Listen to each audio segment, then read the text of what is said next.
And I had this little project worked out where a certain local artist did a painting of me, and I thought, okay, my first shot is gonna be do a painting or drawing of that artist. So that's what my project was.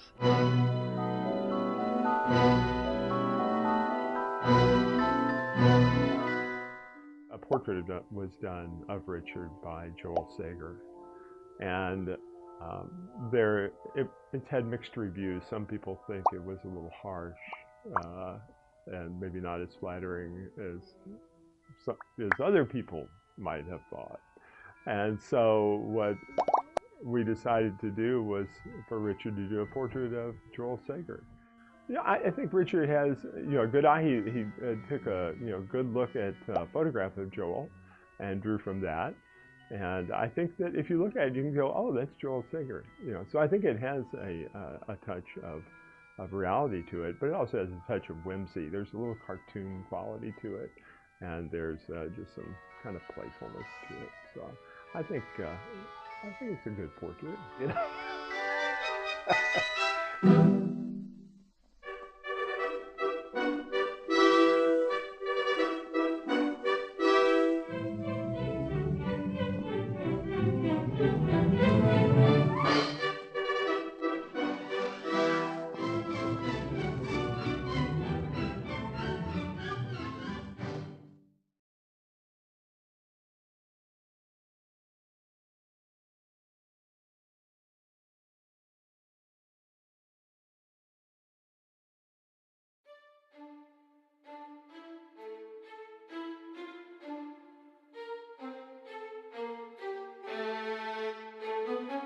Like most people, I started as a kid doing drawing and copying comic books and, doing covers off of National Geographic. You see beautiful photographs and I would try to draw it. Nobody was really into art. There was never really a discussion like, oh, you'll be an artist. I just did that when I was bored. I think that like most people, they were afraid that that wasn't a way to live. Like, how are you going to support yourself? And, they came around later. But then, eventually I went to college and I took, basic classes, and it was a slow process for me. I wasn't one of those people. I have a lot of friends who woke up when they were young and thought, I'm an artist. That never really happened to me. One day I got a call from my friend Shauna Johnson. She's the director of Access Arts. She wanted to tell me about a big idea she had for a project and see if I'd be interested in doing it. So she told me just kind of the bare bones about it. It was a celebrity artist pairing. I didn't find out that it was a basketball player until like the first meeting. So, and then I don't know anyone in sports, so I was thinking, oh, a basketball player, And I thought, oh, I wonder, is this gonna be, a lot of work, or how's that gonna go, and it was completely different than I thought it was. As soon as I met him, and it was Kim English, as soon as we met and started talking, it was obvious that he had an idea, and he knew where he wanted to go, which made my job, so much easier. Instead of me kind of leading and him going with me, it was like he's leading and I'm going with him. So that was great. It was just, wonderful. He's wonderful to work with. So we just got on really well just from the get-go, and it was easy. We just started, the first time we met, we started talking about what his idea was, and then we sort of bounced some ideas off each other, and I was really excited about it. The first thing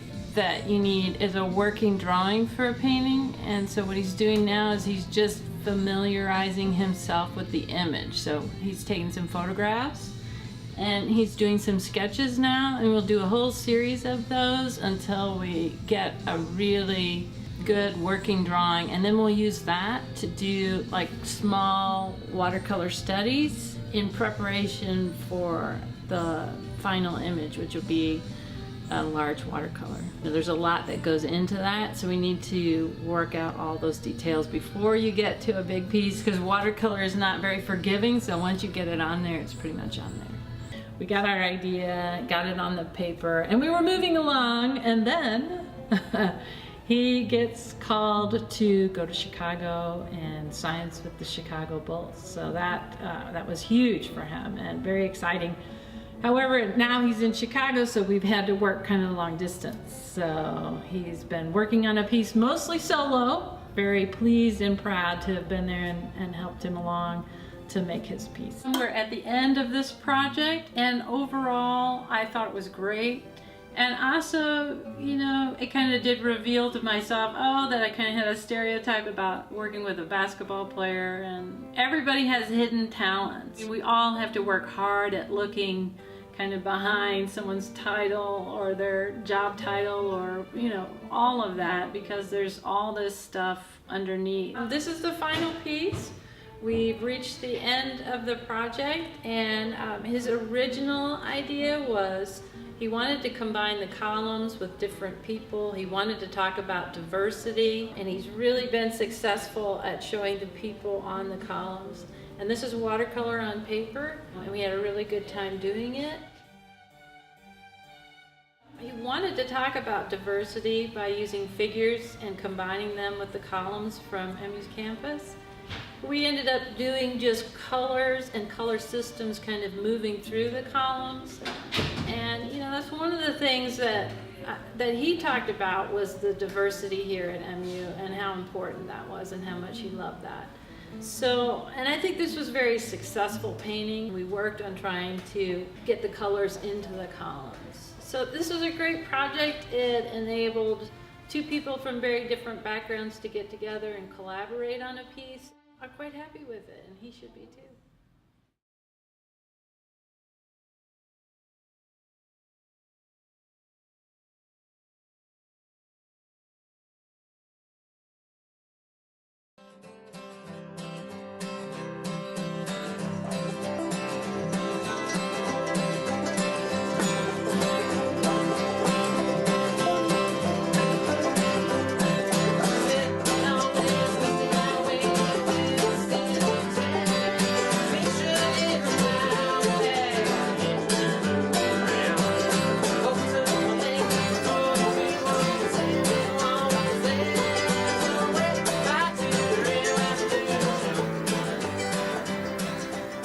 Much of the coverage out of Joplin is based over near the St. John's Mercy Hospital. As these floodwaters rise, Holt County residents can only sit and watching the flood gauge here in Rouleau, Nebraska. The train derailment in Miami County forced dozens of people from their homes. Tonight, those people in Osawatomie are back home, and everyone is breathing a sigh of relief. There's nothing more fulfilling than making art. Creating something for any individual is extremely fulfilling. So, you know, art is it's irreplaceable, really. All right. Okay.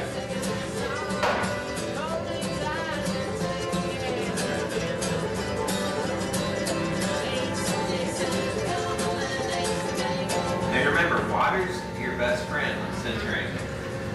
Make sure to keep plenty of water on it.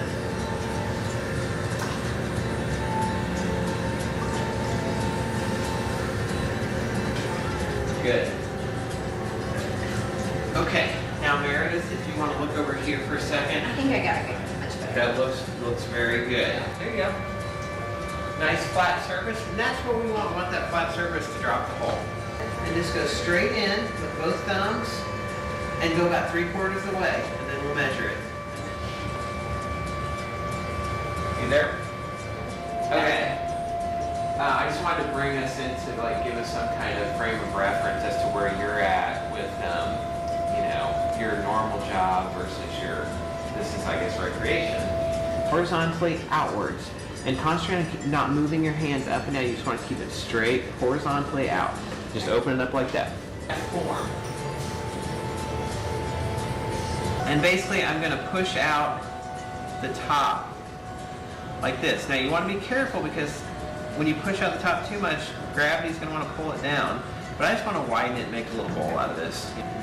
With the rib, start at the base and just move up and kind of push it out like that. Then you have a bowl.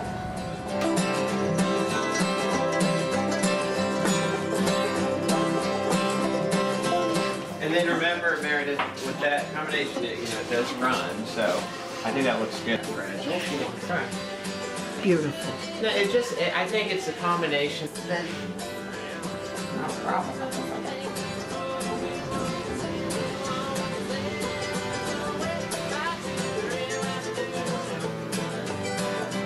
So we just clean each one of them.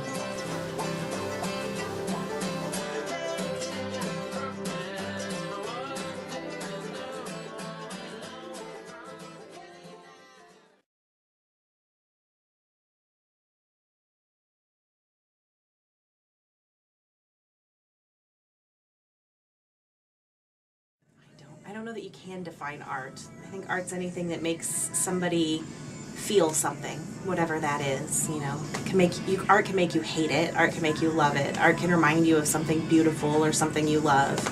But it's just really what you. Art just makes you feel. It makes you think.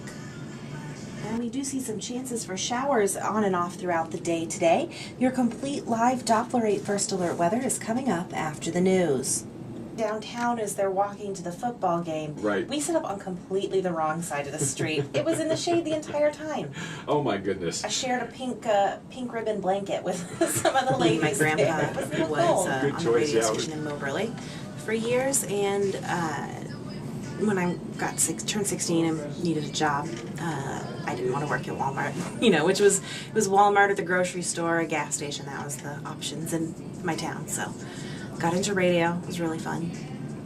I mean, I've had lots of part-time jobs, done lots of other things. I thought about going into teaching, but I get drawn back into radio every time I think I'm going to quit. I like talking, I like telling stories, and I like that they pay me for it.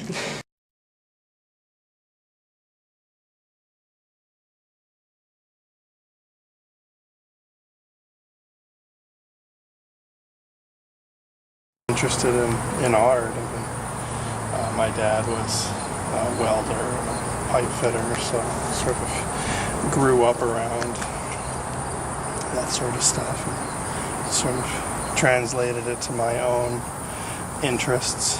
Yeah. So I'm sure there are you know, underlying themes and veins that run through the work. You know, it's more subconscious for me. I don't plow through it as fast as I can. You know, just take my time and, you know, get to it when I will. But I always try and make myself learn something new in every piece that I make, especially these bigger pieces. So I've been learning some new processes. Well, that slows you down a little bit, but that's part of what makes it fun for me. Is still learning something new.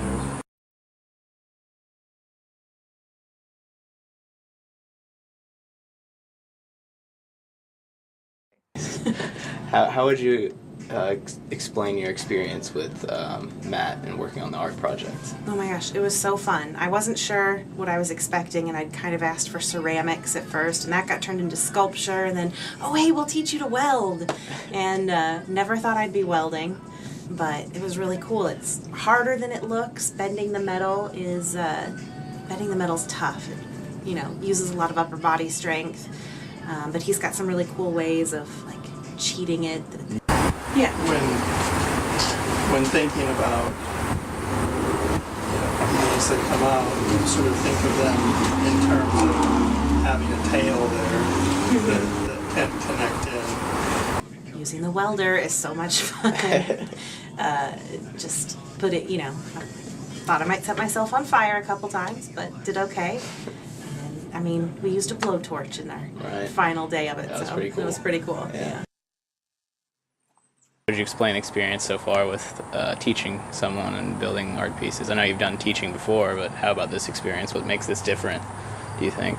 I've enjoyed it. She was a good student. She was engaged in the process and invested and willing to put the time in the planning, and then putting in sort of the sweat equity and in making them work. And so I've enjoyed it. And I enjoy teaching people these processes that they wouldn't normally think that they could ever do.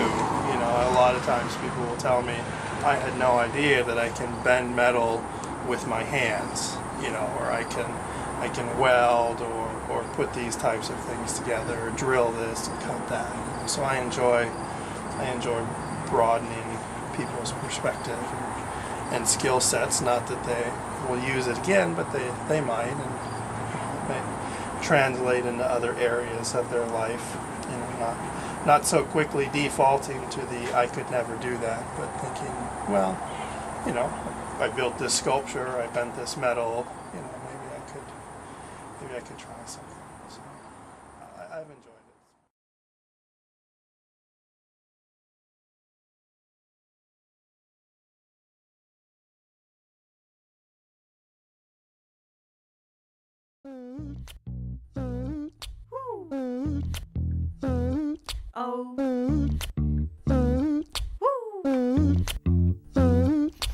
¿Qué es lo que actualmente valora más esta sociedad? ¿Qué es lo que actualmente valora más esta sociedad? Ingeniero, abogado, médico y el resto está como de más.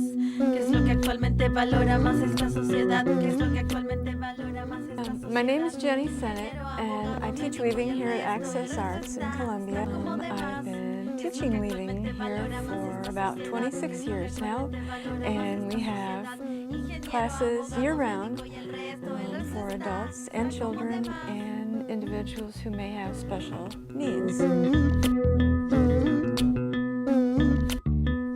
We have a whole range of different students who have different interests and talents, and one of the nice things about classes at Access Arts is that we keep them small on purpose so that all the students get as much attention as possible, so that if a beginning student needs a lot of help just learning to set up a loom, she or he gets that. And likewise, some of the students who have been here for 10 years or more and are quite advanced get the attention and the research toward subjects that they're interested in too. So I think it's really a jewel of a program in Columbia. What we plan to do with the weaver, the lucky person who's going to learn to weave, which is Mr. CelebrARTy, is I have already set up a loom for him to work on, and I'll guide him through the basics of weaving. It's not hard. And then, after he feels kind of comfortable, then his intended project will be a table runner. Todo igual en otra realidad. Intento adaptarme con regularidad sin dejar de hacer lo que me da felicidad. Okay, sorry. But so he actually came in and asked me one day if I'd be interested in doing this project, and I obviously was. I like the same things. I like the idea of obviously in music, and my wife in photography, we're both fairly artistic people, and I like the idea of the arts being accessible to people regardless of any sort of background or challenges that they may have in life. I think art in general is something that can be a very good motivator for people in life, and it was for me, and it still is for me. So I like that. I think that's a cool that's a cool mission, a cool objective, and something that I think can do a lot of good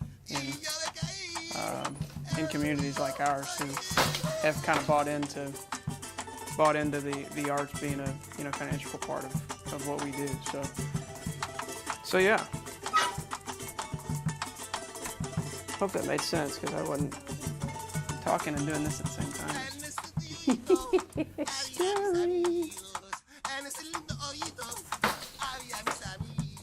Now, did you switch back again? Mm-hmm. Oh! I told you, right when you said it. Okay, what did you just correct? I think I'm on 4 now. Okay, what's 4? Or I think I'm on... Okay, what's 4? That's... Okay, we're going to unmute it.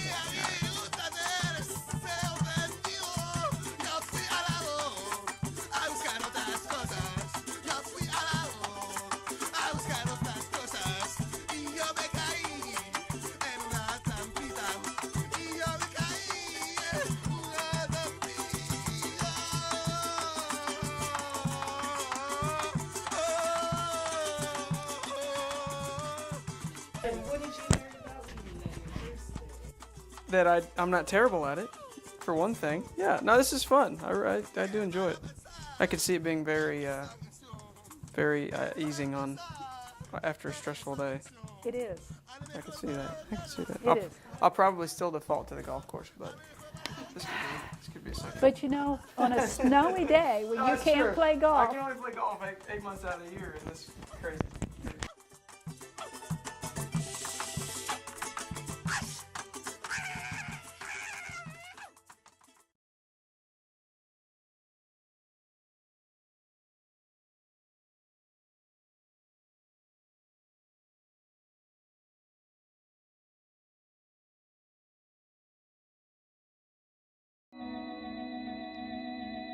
Before like anonymous like internet comments existed, this has existed. A local number that you can dial and just leave an anonymous voicemail. And the local paper transcribes this anonymous voicemail and prints it.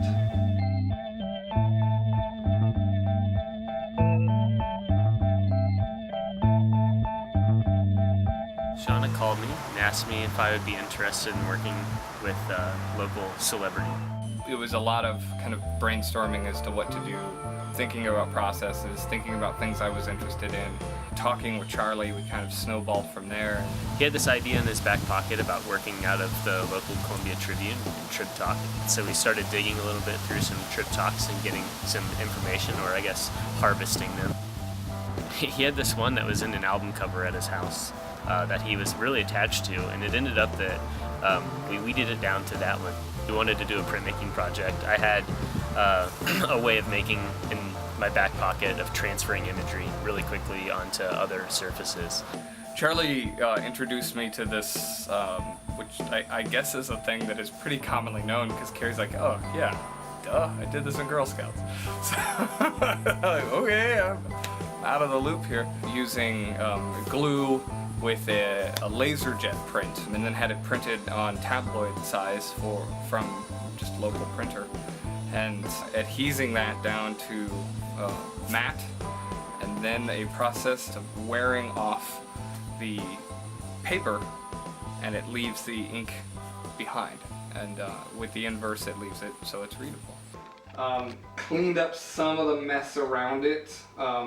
I just kept kind of tidying it up, but it's still rather grainy still. Very much keeps the original nature of the print from the newspaper column, which was, yay big. Yeah. It's pulled out and it's enlarged so that you can focus on just that item. So the idea is that you want to always start in the middle. Yeah. And then basically you want friction. Jonathan was fun to work with. He had a lot of knowledge about what he wanted to do. It definitely just kind of clicked. And then, so what you want to do is you see how I'm folding it up and rolling the paper out, and I'm not on the paper, I'm on top of the glue now. Gotcha. And you could feel the difference. We really worked well together, and I had a lot of fun. I think that we really discussed kind of between the two of us like what we thought about Trip Talk and like what it would mean to do a project like this. I've shared my frustration with this form, that it throwaway comments, insults, and in some cases I think definable hate speech are printed and mass-produced by the Columbia Daily Tribune are frustrating. It frustrates me. A lot of the times these Trip Talk things seem so similar to that, where people are in the situation in the heat of the moment, and it's like, man, 20 minutes of just reflection and stepping away from something, you know, could have totally changed or deviated the way that they're gonna talk about this. So much of that message has been filtered out by the curation and printing of this audio recording. You don't know where this individual was when they were making this recording. You don't know the state of mind. You don't know there's so much context that has been removed. And we've removed a lot of that context in our piece. We've removed a lot of the curation, and we're focusing on an individual recording. In some way, it would be to shed light on what Trip Talk is. I think in the same way that they curate and edit and represent, we have curated, edited, and we are representing Trip Talk. Somewhere we cross the line. By the end there's no telling if it's vomit or if it's wine.